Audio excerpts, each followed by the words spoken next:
Marcus Rashford datang ke Barcelona dengan sambutan yang gegap gempita. Dieluk-elukan sebagai bintang baru yang akan menghidupkan kembali daya magis di lini serang. Namun hanya dalam hitungan pekan, sinar itu meredup.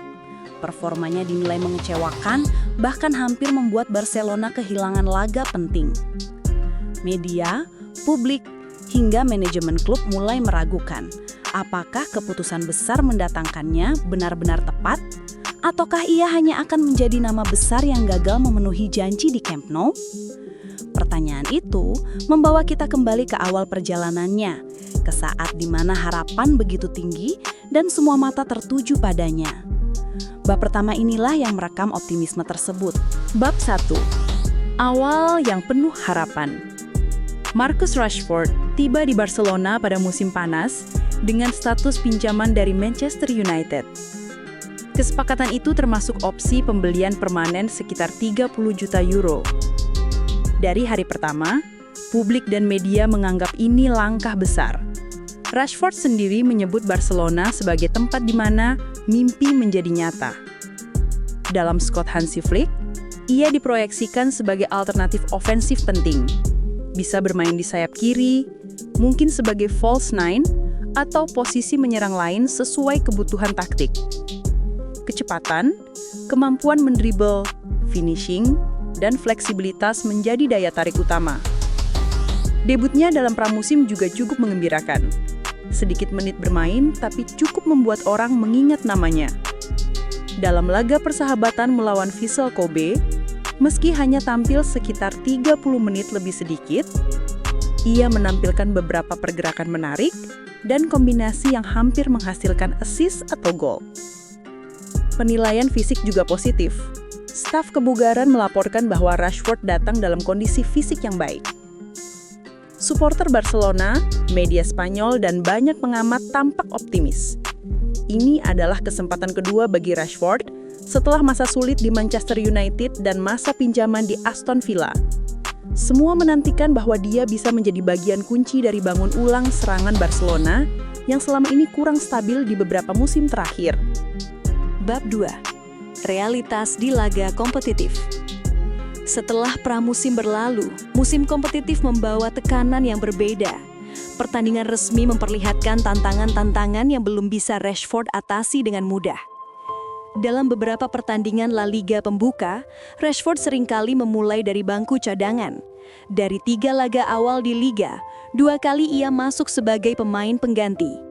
Kesempatan menjadi starter datang, tetapi dalam 1 laga yang dimulai sebagai starter, ia ditarik keluar di babak pertama saat Barcelona tertinggal 2-0 dari Levante. Meski akhirnya Barcelona mampu membalik keadaan dan menang 3-2, pemahaman bahwa Rashford belum memenuhi ekspektasi taktis dan ofensif mulai muncul. Media dan pengamat mulai mencatat bahwa meskipun ada kilatan, konsistensi belum terlihat. Kecepatan khasnya kurang muncul secara penuh. Keputusan dalam menerima bola, penempatan posisi, dan efektivitas penyelesaian di depan gawang semua masih di bawah harapan.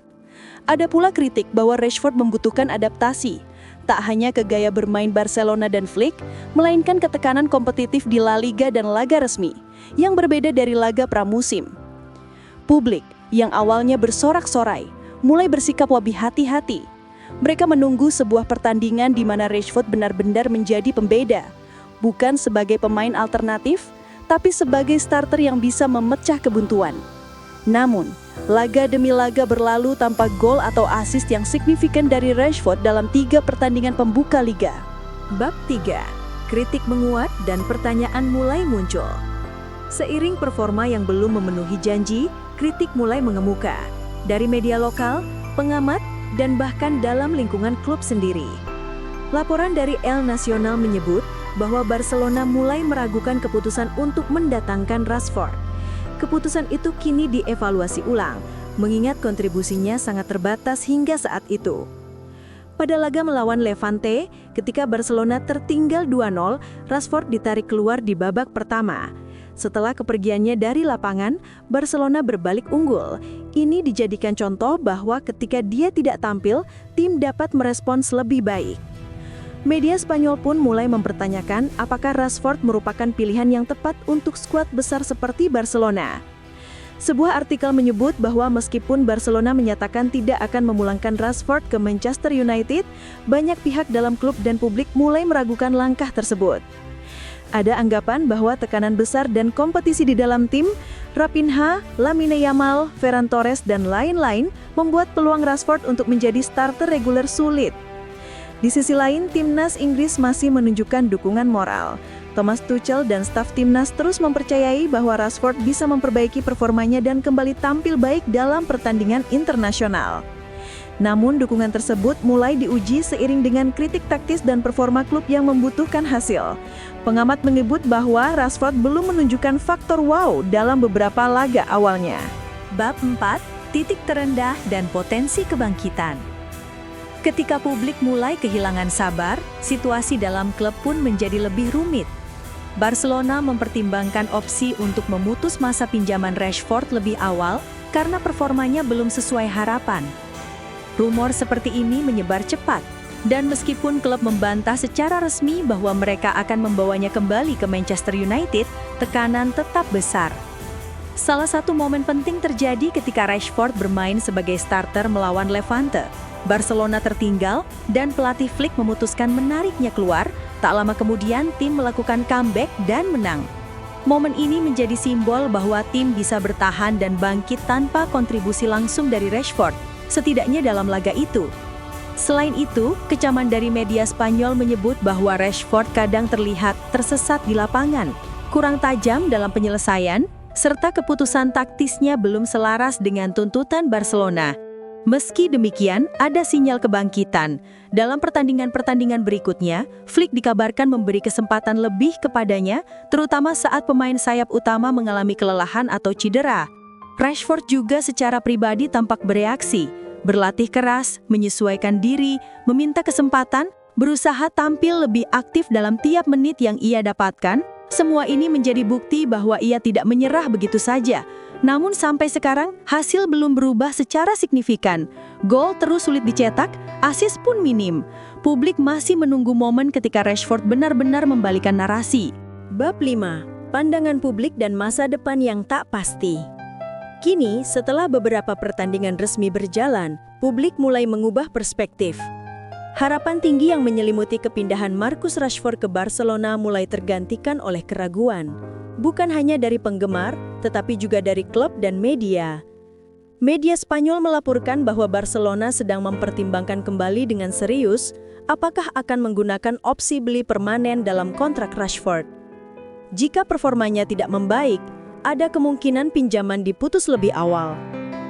Manajemen klub dikabarkan khawatir bahwa investasi besar akan menjadi beban jika sang pemain tidak bisa deliver sesuai ekspektasi dalam pertandingan resmi. Penggemar yang sebelumnya memuji langkah berani klub mendatangkannya, kini terpecah antara pendukung yang percaya Rashford bisa bangkit dan yang sudah mulai menyerah.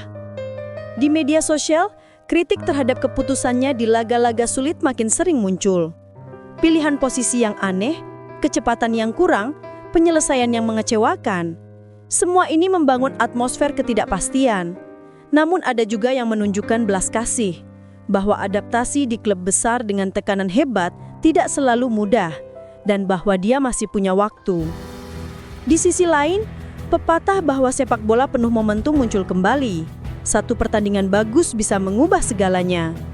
Jika Rashford mendapatkan kepercayaan penuh sebagai starter, mencetak gol, atau mengukir assist penting, terutama di laga besar atau sulit, maka narasi bisa berubah dari kegagalan menjadi keberhasilan. Tetapi resiko tetap nyata. Klub tidak punya banyak ruang untuk menunggu terlalu lama, terutama karena target-target juara yang tinggi, beban finansial dan ekspektasi penampilan tinggi dari para pemain depan.